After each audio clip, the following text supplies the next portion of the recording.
C'était très amusant d'écouter les débats dans la coulisse. En fait, ça devenait quasiment théologique à la fin. On avait Moïse d'un côté, la finance islamique de l'autre. Donc j'espère que vous avez tout suivi. Je vais essayer de vous... J'ai écouté aussi Thierry Philippona très attentivement au démarrage. Donc il y aura de la redondance, excusez-moi, dans ce que je vais dire, mais finalement c'est la vertu de la répétition. Je pense que c'est assez important de repasser un certain nombre de messages. Quand nous avons remis samedi, quand Jacques Attali a remis le rapport sur la finance positive à François Hollande, à l'Élysée samedi matin, le président de la République a dit, parce qu'on est arrivé à parler un petit peu de la finance, et le président de la République a dit on ne veut pas éradiquer la finance. Donc ça, c'est déjà une bonne nouvelle. On ne veut pas éradiquer la finance. Personne ne pense qu'on veut éradiquer la finance. Moi, ce que je veux, ce n'est pas une finance vertueuse, c'est une finance fructueuse. Je trouvais ça que c'était assez intéressant. Donc on va essayer peut-être d'élaborer sur cette thématique-là. Alors, est-ce que la finance... Je ne sais pas comment ça marche. Hein, mais est-ce que la finance est coupable ? On le dit depuis un certain temps, la finance est coupable effectivement de la crise dans laquelle on vit aujourd'hui, la crise financière, la crise économique, crise sociale, avec effectivement la crise des subprimes qui a consisté à prêter à des gens qui ne pouvaient pas rembourser, tout ça en repackageant en quelque sorte tous ces prêts dans des instruments financiers extrêmement complexes et sans vraiment prendre le risque effectivement qu'il y avait dans ces sous-jacents, c'est-à-dire on se faisait supporter le risque finalement en réalité à l'économie tout entière. Donc la finance, oui, elle est coupable de cette crise-là.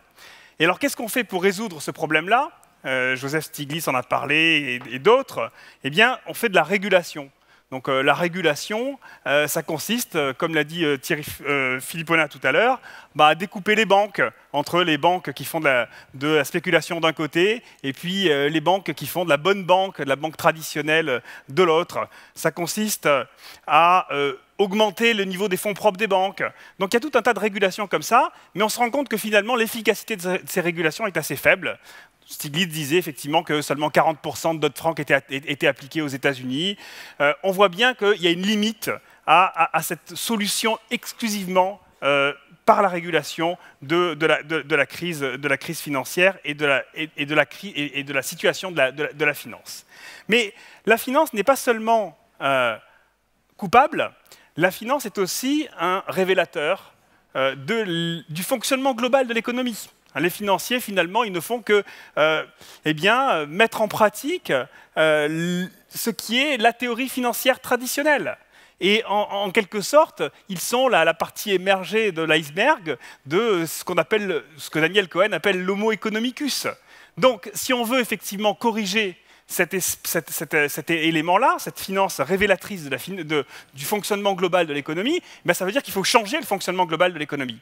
Et il faut avoir une économie qui fonctionne différemment, ça veut dire une économie positive. Alors c'est ce qu'on essaye de tous faire ici, dans le LH Forum, avec le rapport sur l'économie positive, c'est changer radicalement ce fonctionnement. Et alors, si on change radicalement ce fonctionnement, ben la finance changera aussi, parce qu'elle s'adaptera à ce nouveau fonctionnement de l'économie.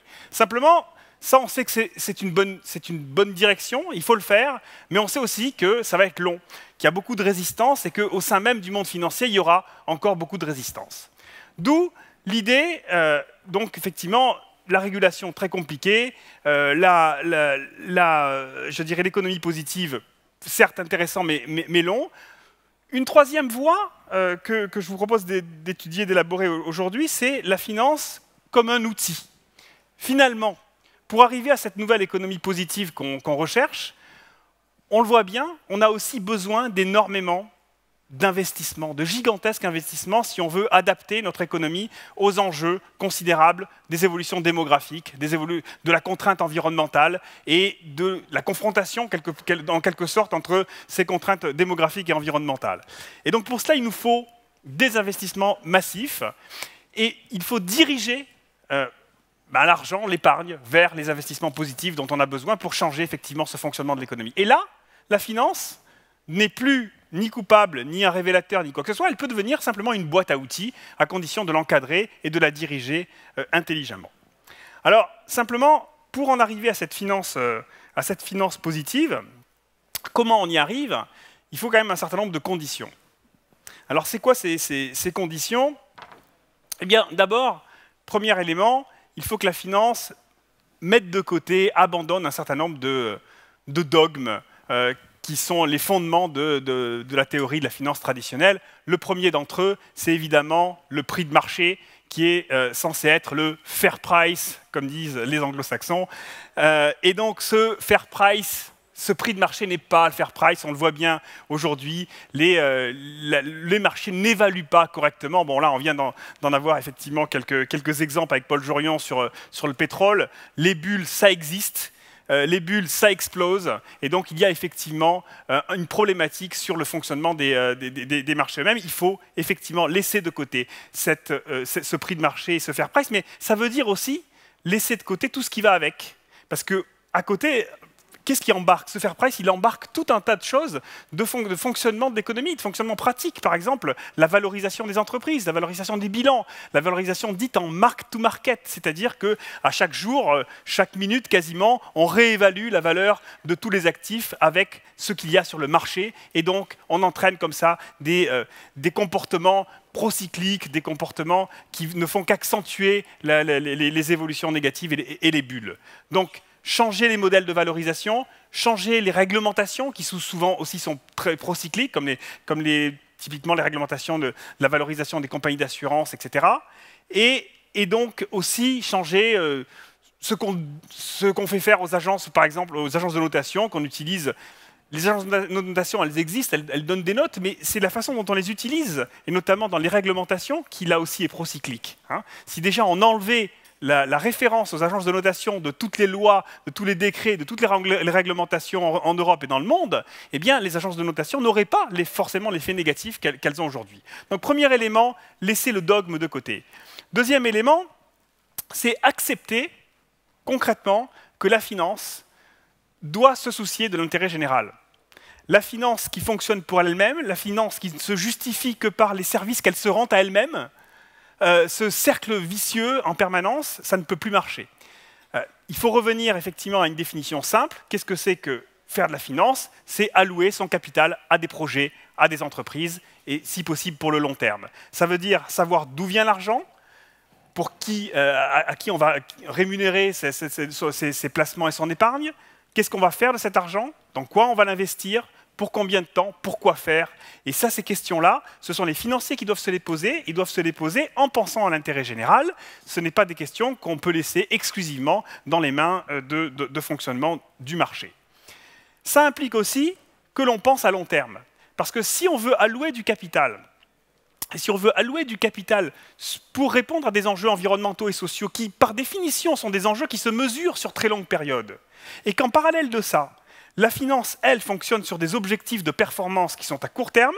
On n'a plus cet alignement entre l'objectif du financier et l'objectif auquel doit répondre le financement, c'est-à-dire travailler sur le long terme. Donc on doit revenir sur des objectifs de long terme. On doit réaligner les objectifs de performance financière avec les objectifs de la société.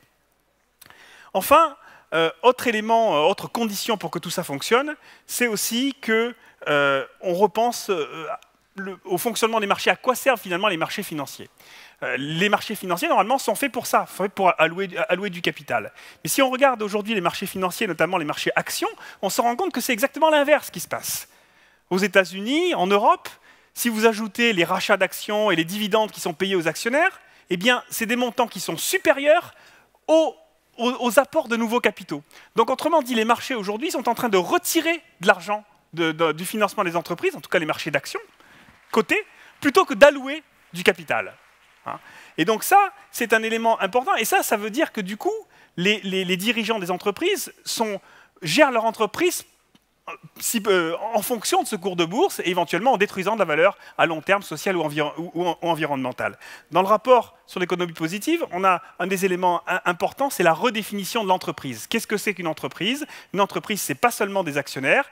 Une entreprise, ça doit être dirigé par des dirigeants d'entreprise, par des équipes dirigeantes, et ces équipes dirigeantes doivent se soucier, bien sûr, de l'intérêt des actionnaires, mais pas seulement de l'intérêt des actionnaires, aussi de l'intérêt de l'ensemble des autres parties prenantes, de leurs salariés, des fournisseurs, de leurs créanciers, de l'environnement, des collectivités territoriales dans lesquelles elles opèrent. Si on fait tout ça, si on a ces conditions-là, alors il y a un élément dans la finance qui peut être un outil, un levier extrêmement fort, c'est l'épargne. Réorienter l'épargne vers les secteurs positifs. Et si on a répondu effectivement à ces questions-là, alors on peut y arriver. Alors comment réorienter l'épargne cette fois-ci maintenant vers ces secteurs positifs pour fabriquer de l'investissement positif? Je vais vous donner quatre exemples. Il y en a peut-être d'autres. 4 types d'investissements qu'on considère, nous, comme étant de la finance responsable. Premier élément, c'est ce qu'on appelle traditionnellement l'ISR, l'investissement socialement responsable. En quoi cela consiste? Ça consiste à avoir un objectif d'abord, hein, c'est-à-dire favoriser le développement durable, investir dans des entreprises. On vient de redéfinir cela au niveau de l'Association française de gestion. On a dit l'ISR, c'est un investissement qui investit dans des entreprises ou dans des entités publiques qui contribuent au développement durable. On a un objectif, on sait ce qu'on veut faire. Et comment on le fait? Eh bien, en analysant le comportement et aussi la performance environnementale et sociale des entreprises. Alors après, concrètement, ça veut dire quoi? Ça veut dire qu'on va soit sélectionner, investir ou désinvestir d'une entreprise en fonction de cette analyse environnementale et sociale. Et on va aussi engager, dialoguer avec ces entreprises. Ça, c'est aussi un élément important. Pas seulement faire des choix d'investissement, mais une fois qu'on est investi, avoir un véritable dialogue constructif, régulier, permanent avec les entreprises pour améliorer leurs pratiques. Alors l'ISR a connu beaucoup de critiques, de discussions. On est dans une espèce de jungle de sémantique parce qu'il y a beaucoup de mots, on appelle ISR, ESG, etc. Les gens ne comprennent pas forcément très bien ce que c'est, et on va y revenir après dans les quelques propositions que l'on fait, mais c'est quand même aujourd'hui le cœur de ce qu'on appelle la finance responsable, et ça mérite d'être entretenu et d'être soutenu. Deuxième élément, le financement de la transition écologique, ou transition énergétique et transition écologique. Alors, la question du financement, il y a eu la conférence environnementale qui se passait il y a quelques jours, hein, vendredi et samedi dernier. Alors, on peut regretter d'ailleurs que le thème du financement ait quasiment disparu de cette conférence environnementale. Il y a un an, fin 2012, la question du financement avait été un des éléments importants, notamment dans la feuille de route de la transition énergétique, avec une commande qui avait été passée à Dominique Dron, qui était l'ancienne directrice du commissariat au développement durable, et qui était d'écrire un livre blanc sur le financement de la transition énergétique. On attend toujours ce livre blanc, il n'est pas encore sorti, j'espère qu'il finira bien par être publié et par sortir, mais cette question du financement est clé. Hein. On a besoin d'investissements très importants, et donc on a besoin de réorienter l'épargne vers le financement de la transition énergétique. Comment on fait ça? Quels sont les moyens pour effectivement réorienter? Il y a de l'innovation financière qui est intéressante dans ce domaine-là. Ce qu'on appelle les green bonds ou les project bonds. Qu'est-ce que ça veut dire? Ça veut dire que généralement, quand vous achetez une obligation d'un État ou d'une collectivité territoriale ou d'une entreprise, mettons un État par exemple, vous achetez une obligation d'État, ben vous financez tout ce que l'État fait, sans aucun fléchage, sans savoir concrètement exactement quel projet vous financez. Pareil pour une collectivité territoriale ou même pour une entreprise. Ce qui est en train de se développer, ce sont des outils de financement qui sont fléchés. C'est-à-dire, vous allez financer non pas globalement telle ou telle collectivité, mais un certain nombre de projets, un certain nombre d'initiatives qui sont positives, qui contribuent éventuellement à une économie moins carbonée, à de l'économie plus verte, à de la transition énergétique. Ce marché des green bonds est en train de se développer, et il se développera d'autant plus qu'il y a beaucoup d'investisseurs qui s'intéressent à ce marché. Troisième exemple, la finance sociale. Il y a quelques mois, au mois de juin, le G8 était sous présidence britannique, et les Anglais ont décidé de mettre la question de la finance sociale à l'agenda de ce G8. Et donc ça, c'est assez intéressant. Il y a eu une réunion où les Anglais ont montré un petit peu leurs muscles en montrant qu'ils étaient les meilleurs en finance sociale. Alors qu'est-ce que c'est que la finance sociale? Pour les Britanniques, c'est assez simple, et Cameron, Premier ministre britannique qui était là, l'a expliqué, c'est de dire, vous savez, il y a un certain nombre de secteurs, de besoins sociaux que l'État n'arrive pas ou plus à couvrir, et donc il faut que ce soit couvert par d'autres mécanismes, par des mécanismes de marché. Et donc il y a des innovations financières assez intéressantes qui s'appellent les social bonds. Je vous ai parlé des green bonds, mais on a peu le pendant, ce sont les social bonds. Alors, c'est quoi les social bonds? Ce sont là aussi des obligations dont le rendement est lié à la réussite de l'action sociale qui est financée. Exemple, qui est un cas, donc, qui a été une obligation qui a été émise au Royaume-Uni.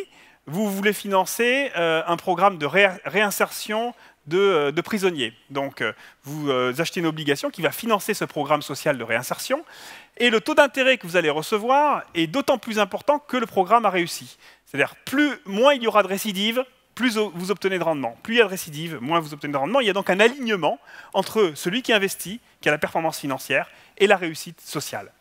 Bon, alors évidemment, en France, c'est des questions qui choquent un peu, parce qu'on se dit, finalement, tout ça, ces besoins sociaux, c'est plutôt à l'État d'y répondre. Et effectivement, il y avait une espèce de comportement assez différent lors de ce G8 entre la vision française qui privilégie plutôt un financement par l'État, et puis les Anglais qui se disent qu'il faut ouvrir vers le marché. Quoi qu'il en soit, c'est du partenariat public-privé dont on a besoin ici à nouveau, et donc le financement de ces besoins sociaux est intéressant.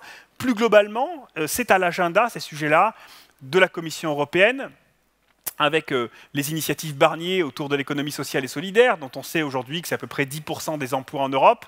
Et puis on attend la loi qu'a préparée Benoît Hamon sur l'économie sociale et solidaire, dont l'objectif est de redéfinir ce que c'est que l'économie sociale et solidaire. Et ce que nous pensons, c'est qu'il faut avoir une vision assez large de cette économie sociale et solidaire pour qu'elle se développe, pour changer d'échelle, pour apporter beaucoup plus de financement à des entrepreneurs sociaux qui deviennent de plus en plus nombreux et avec des initiatives de plus en plus intéressantes. Quatrième exemple de ces investissements positifs, donc je vous ai parlé de l'ISR, financer la transition énergétique, financer les besoins sociaux. Le quatrième, c'est peut-être la finance altruiste, tout ce qui tourne autour de l'impact investing. Là, cette fois, on laisse un peu de côté les objectifs purement financiers pour regarder exclusivement de l'impact social, environnemental. Donc, ça va de la microfinance à la finance solidaire, qui a bénéficié en France, notamment d'un afflux d'argent venu de l'épargne salariale, qui a permis au cours des dernières années de développer tout le secteur du monde solidaire en France. Voilà quelques exemples. Alors maintenant, juste pour terminer, c'est comment est-ce qu'on accélère tout ça? Quelques propositions pour essayer d'aller un petit peu plus loin et de mettre un petit peu plus d'énergie et de changer d'échelle de cet investissement positif. Alors, quatre propositions. Il y en a certainement d'autres. Certaines font partie d'ailleurs du rapport sur l'économie positive. Premier élément, je pense qu'il faut réellement réorienter les incitations publiques de façon beaucoup plus claire vers les objectifs. Le partenariat public-privé est un élément très important. Il n'y a pas assez d'argent aujourd'hui dans les budgets de l'État, on le sait bien. Donc il faut entraîner la finance dans la bonne direction. Et donc c'est au croisement du public et du privé que réellement vont se faire les choses intéressantes. Donc il faut clairement réorienter les incitations publiques de façon plus claire. Si vous prenez l'exemple de la BEI, par exemple, qui est aujourd'hui un des gros financeurs du développement en Europe, il y a eu des grands débats ces dernières semaines sur la politique énergétique de la BEI. Est-ce qu'il est normal que la BEI continue à financer des centrales à charbon dans certains pays? Est-ce qu'il est normal que dans les project bonds, les projets de project bonds de la BEI, les principaux les premiers projets qui vont être financés sont des projets d'autoroutes dans l'ouest de l'Europe? Est-ce que c'est vraiment les priorités qu'on a aujourd'hui, ou est-ce qu'il faut vraiment beaucoup plus radicalement orienter ces financements vers des énergies renouvelables, vers de la transition énergétique? Ça, c'est un premier élément. De la même façon, on a proposé dans le rapport effectivement, sur l'économie positive de transformer les PPP, les partenariats publics-privés, en des contrats de performance environnementale et sociale. Ça veut dire quoi? Ça veut dire ne faire des partenariats publics-privés que dans des domaines qui sont considérés comme des domaines positifs. Donc, d'abord, mobiliser l'argent public de façon plus intelligente. Deuxième élément, mobiliser les investisseurs institutionnels. Les investisseurs institutionnels, notamment en France, ne sont pas assez actifs dans le domaine de l'investissement responsable. Ils n'ont aucune obligation aujourd'hui ni de voter, ni d'engager auprès des entreprises dans leur portefeuille, ni de décrire ce qu'ils font en termes d'intégration des facteurs environnementaux et sociaux. C'est un élément essentiel, c'est assez facile à faire. Il faut que les caisses de retraite, les compagnies d'assurance, les fondations, l'ensemble des investisseurs institutionnels français, parce que ce sont par définition des investisseurs à long terme, soient mobilisés pour atteindre ces objectifs-là. Troisième idée, il faut évidemment favoriser les acteurs qui vont dans le sens de l'économie responsable et de l'économie positive. Ceux qui signent les PRI, ceux qui se développent dans l'investissement responsable ont besoin d'incitations et d'incitations publiques. Et enfin, dernier élément, je vais passer mon temps de quelques secondes et je termine.